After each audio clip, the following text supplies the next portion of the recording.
السلام عليكم. كنتواجدوا في المقر اللي كتواجد فيه مائدة الأمل المنظم من طرف جمعية متطوعي الأمل. المباشرة معكم أعضاء الجمعية. حمزة تازي رئيس جمعية متطوعي الأمل. لميا حفياني نائبة الرئيس. هذه 11 عام وحنا تنديروا الإفطار، وتخلقت الجمعية حول هذه المبادرة ديال إفطار صائم، والحمد لله 11 عام من بعد حنا مازالين هنا. الفكرة انطلقت من واحد المذاكرة مع واحد الصديق، قلنا علاش ما نجمعوش الناس اللي ما بحالهمش حول مائدة ونفطروهم بحال اللي جالسين في ديورنا. والحمد لله قدرنا الله، بدينا ب 25 طبلة ومن بعد 50 طبلة، ومن بعد كل سنة تنعاودوها، ودابا حنايا تبارك الله في تقريبا 900 إفطار. 900 إفطار. واش دابا اش من دورة انتم فيها؟ حنا في الدورة 11. في هذه الدورة هذه الحمد لله تنفرقوا أكثر من 900 إفطار في النهار. في هاد 900 كاينين 430 اللي تيكونوا أطابل بحال كي تشوفوا هنايا في هذا المقر. عندنا 300 تيمشيو لدار القرآن في مولاي التهاني.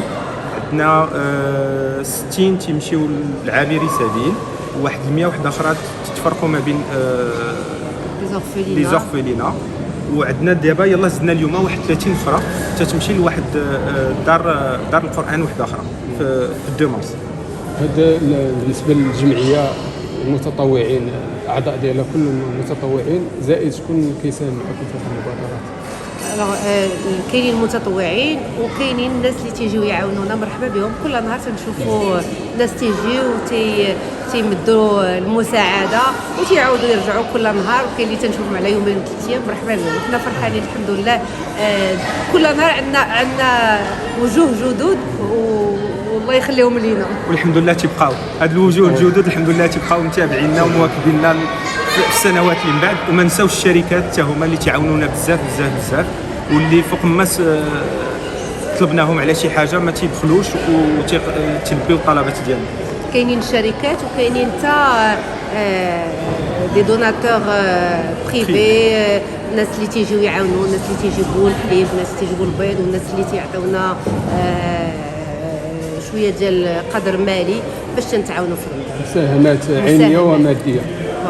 هذا من ضمن هذه مائدة الأمل بشراكة مع ديال المقاطعة مع مقاطعة سيدي بليون اللي حتى هي اللي وفرت لنا الحمد لله اللوكال، وعطاتنا لي زوتوريزاسيون الكافيه الحمد لله باش نديروا باش نقوموا بهذا النظام هذا، وتنشكرهم بزاف من هذا المنبر هذا. من غير هذه المبادرات، حسب علمي انكم كديروا حتى خرجات اجتماعيه خارج في ربوع الوطن، في بعض الاماكن صعبه يعني التنقل اليها، والناس عندهم معيشه صعبه. ممكن تهضروا لنا شويه على هذه المساهمات؟ حنا تنظموا قوافل في فصل الشتاء، تنتقربوا من الناس اللي في المناطق النائيه، تنديو شويه ديال الاغذيه والافرشه والاغطيه والملابس ديال الشتاء. تقريبا وصلنا لشي 20 قافله من هذه 11 سنه. كل عام تنديروا 2 قافلات 3 قافلات على حسب سميتو الاحتياجات، وعلى حسب حتى الفلوس اللي عندنا ولا المساعدات اللي عندنا. ما كتفكروش يعني في توسيع فكره المشروع هذا كمشروع يكون عنده واحد المؤسساتي وعنده واحد الاطار كبير، على غير ما كاين اللي كنشوفوا مثلا في دول الاشراق ولا بعض المؤسسات الكبرى؟ كيف قلنا حنا في الاول حنا تجمعنا غير حول اكسيون وحده اللي هي افطار صائم، والحمد لله بدينا تنكبروا. ومن غير القوافل الحمد لله تنديروا التبرع بالدم، تنديروا لي اس دي اف، تنخرجوا باش نعطيوهم حتى هما بعض الاطعمه مع الليل حتى هما مساكن عندهم ما ياكلوا. الحمد لله رممنا دار الطالبه في منطقه الريش، كانت هذه من الاشياء اللي تميزنا بها الحمد لله. هذا العام غادي نصلحوا واحد المدرسه في مولاي التهاني في النواحي ديال الدار البيضاء. تنظموا الدخول المدرسي في شهر سبتمبر، تنظموا الدخول المدرسي للوليدات اللي محتاجين في مناطق اللي شويه بعاد. تنحتفلوا بعاشوراء مع اليتامى، تنخرجوهم للبارك تنحتفلوا معاهم باللعاب وبالنشاط النشاطات. وما نساوش واحد البرنامج اللي هو جد ممتاز تنفتخروا به، اللي هو واحد البيبليوبوس بالشراكه مع الزا. عطاتنا واحد البيوس ورجعناه بيبليوتيك، وتدور دابا على 16 ليسي. مبادره القراءه للجميع. اكزاكت. شكرا لكم، ونتمنى لكم حظ موفق، وان شاء الله مزيدا من العطاء ان شاء الله. العمل الجديد. شوقي الحرش، الكاتب العام لجمعية متطوعي الآمال، والمشرف على عملية دخول المستفيدين في عملية إفطار مائدة الأمل. كيفاش كتتم عملية يعني العملية التنظيمية ديال هذا؟ بالنسبة للأشخاص المستفيدين كيتقدر العدد ديالهم ب 450 مستفيد. هذا في عين المكان بستاد فيليب اللي كيدخلوا عبر مراحل، دونك كندخلوهم 10 ب10 باش كتكون العمليه جد سهله وما كيكونش عندنا اكتظاظ في الدخول، وباش ما كيطراوناش المشاكل في نفس الوقت. ما لقيتوش صعوبه مع بدايه العمليه؟ طبعا بدايه العمليه كانوا شويه ديال المشاكل، ولكن الحمد لله بالتجربه ديال الاعضاء ديال متطوعي الامل اللي راكموها طيله 11 سنه، دونك عام على عام كنا كنلقاو الحلول، كنصيبوا كيفاش نتفاداو هاد المشاكل هادو. من الحمد لله دازت يمكن اليومين او 3 ايام الاولى كانت فيها شويه الصعوبات، من بعد الحمد لله الامور كانت ميسره. شكون الشرائح ديال اللي كتستهدفوا خلال العمليه ديال الافطار داخل المنظمه؟ بالنسبه للناس الشرائح اللي كيستافدوا ما عندناش شرائح معينه، بقدر ما هذا حنا تنقولوا افطار صائم. دونك اي حد يقدر يدخل، عابر سبيل، المعوز، انسان بدون مأوى، انسان يمكن كاع يكون كيقرا وما قدرش يتوفر له الفطور يجي يفطر عندنا، انسان خدام وجا الكازا مثلا الدار البيضاء وما قدرش يتوفر له الافطار كيجي يفطر عندنا. دونك ما عندناش حنا مشكل في الفئات، بقدر ما كنقدروا نوفروا الافطار للصائم. شكرا. خلود قبالي، متطوعة مع متطوعي الأمل منذ أكثر من 11 سنة. مائدة الأمل هي زعما انيسياتيف اللي دارت هذه أكثر من 10 سنين في الدار البيضاء، بالإضافة إلى ديزينيسياتيف اللي كيداروا زعما في المغرب في القرى البعيدة، بناء مدارس، تجهيز مدارس ومساجد. متطوعي الأمل خداو واحد لا لين دو كوندويت اللي داروها من الانشاء ديال الجمعيه، اللي هي مد اليد لكل مغربي او مغربيه محتاج او محتاجه، اطفال، شيوخ، منهم اطفال منهم شيوخ. هذا العام يعني وصلنا لواحد العدد اللي هو كبير بزاف، اللي هو كيبين على حاجه زوينه وعلى حاجه خايبه.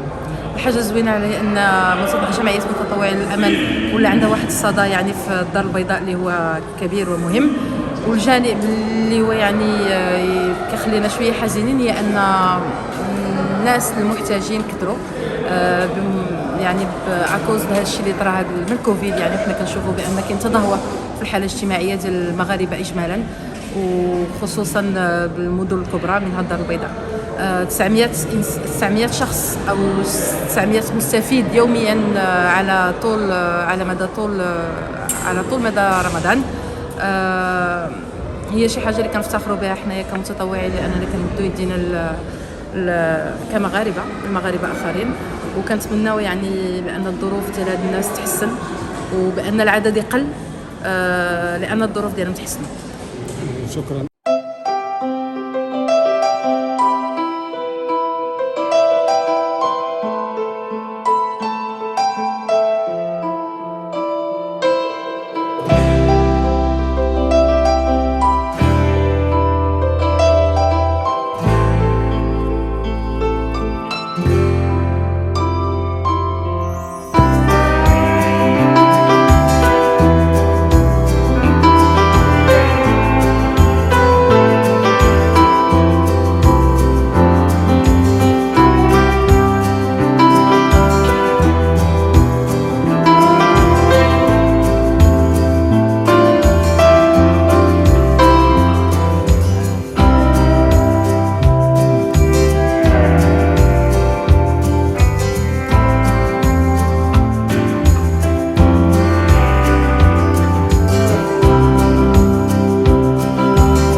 لا تنسوا الاعجاب بالفيديو والاشتراك في القناة تشجيعا لنا لنستمر بنشر المزيد إن شاء الله.